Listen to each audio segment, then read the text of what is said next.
Clémence, vous allez Ça nous tombe bien. embarquer dans l'univers des espionnes, des vraies espionnes, en chair et en os, avec une enquête disponible sous plusieurs formats, et qui a été enquête signée par la journaliste Chloé Aberhart. Oui, tout à fait, écoutez. Ça aussi, c'est en salle, avec Tom Cruise. Ah, j'ai adoré. Oui, oui, ça aussi. Mission Impossible. Bah, vous reconnaissez? Oui, oui, Ah, bah, oui, Mission ah oui, on connaît, oui, oui, on donne oui, pas quand la même. Mission Impossible.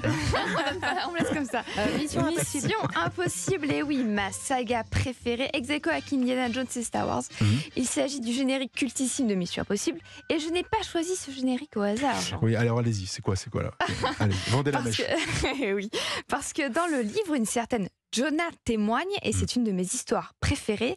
Elle a travaillé pour la CIA. Alors la CIA, c'est l'agence américaine centrale de renseignement qui s'occupe des opérations menées à l'étranger. Jonah, donc, avait pour mission d'exfiltrer d'ex-URSS un agent et sa femme. Et pour ce faire, elle et son mari ont eu besoin d'un maquilleur d'Hollywood. Vous savez, un peu comme la machine qui fabrique des masques dans les Missions Impossibles. Maquilleur donc qui les a grimés en le couple qu'il fallait exfiltrer. On passe par les égouts avec un homme dit Grenouille. L'action se déroule au Palais des Congrès de Moscou en pleine représentation de Coppelia, ce qui est totalement exaltant, on dirait une scène de film.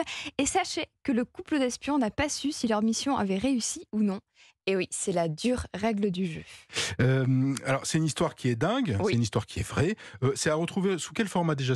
Là, vous nous parlez d'une bande dessinée ou d'un peu tout, de tout le travail de la journaliste autour de cette espionne? Alors, de ces espionnes, oui, alors. au pluriel. Oui, oui, oui. Alors, donc l'histoire est dingue. L'histoire est dingue. Continuez. Excusez-moi. L'histoire est dingue. C'est fou ce que cette enquête, parce que c'est une enquête, en effet, tout est vrai, tous les témoignages sont vrais. C'est une enquête qui est réjouissante.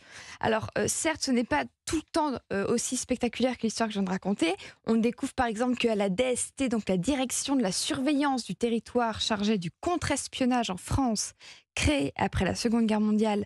Donc à la DST, une femme française nommée Geneviève va passer des années à, entre guillemets, simplement éplucher des dossiers afin de surveiller depuis un bureau s'il y a des agents infiltrés ou non sur le sol français. Ça fait moins rêver, certes, mais il est notamment question à demi-mot de l'affaire Farwell dans son histoire, ce qui est tout à fait génial. Et qui a donné lieu d'ailleurs à un très bon film. Ouais. Et donc le livre sous toutes ses formes. Voilà, raconte des histoires d'espionnes sous toutes ses formes. Alors des histoires un peu administratives et puis des histoires assez, on va dire, spectaculaires, exactement. Et hollywoodiennes. Oui, les espionnes se racontent. Ce sont 6 histoires, 6 témoignages véridiques, anecdotes. La journaliste Chloé Aberhart raconte qu'elle a dû contacter des dizaines d'espionnes avant de trouver celle prête à témoigner, parce qu'en effet, dans les services de renseignement, il n'est pas franchement autorisé de parler, c'est voire carrément prohibé. Alors, ce ne fut pas facile, mais elle y est arrivée pour notre plus grand plaisir de lecteurs et de fans d'espionnage, qui est un milieu fascinant, car finalement, on le connaît peu, si ce n'est par le biais du cinéma.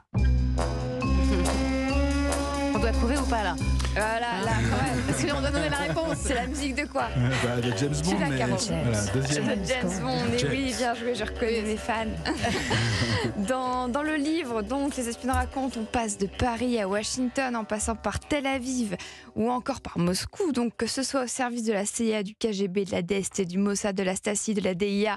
Bref, on en apprend beaucoup. C'est tout à fait réjouissant. Comme ce film. Et oui, la musique de OSS 117, notre espion à nous, petit clin d'œil. Vous, Bérénice Bejo. Donc, on les retrouve où, vos espionnes? Parce que moi, je veux lire toutes les histoires, en fait. Je veux pas, pas s'arrêter là. Je comprends, il faut toutes les lire, elles sont toutes géniales. Donc, on les retrouve. Donc, Les espionnes racontent, ça s'appelle le titre du livre. Les de vraies espionnes témoignent. Vous pouvez le retrouver en livre, tout d'abord en poche chez HarperCollins, désormais en BD, accompagné avec Aurélie Pochet, donc à l'illustration aux éditions Stenkiss de poche. Important de le préciser, parce que ça c'est formidable. Les éditions Stenkiss ont sorti plusieurs romans graphiques à 10 €, ce qui est très accessible. D'habitude c'est un peu plus cher. Et enfin, on peut le retrouver en série de documentaires sur Arte. J'ai envie de vous dire, vous ne pouvez pas passer à côté de nos espionnes. Les séries sur Arte, vraiment géniales. Vous êtes déjà tombé dessus, Bérénice Bejo? Non. C'est vraiment super, Ouais. Notamment l'histoire que racontait Clémence au début, avec cette exfiltration là, du couple et grimé. C'est vraiment assez génial, et la bande dessinée a l'air vraiment Elle est super. top. Elle est vraiment top. super.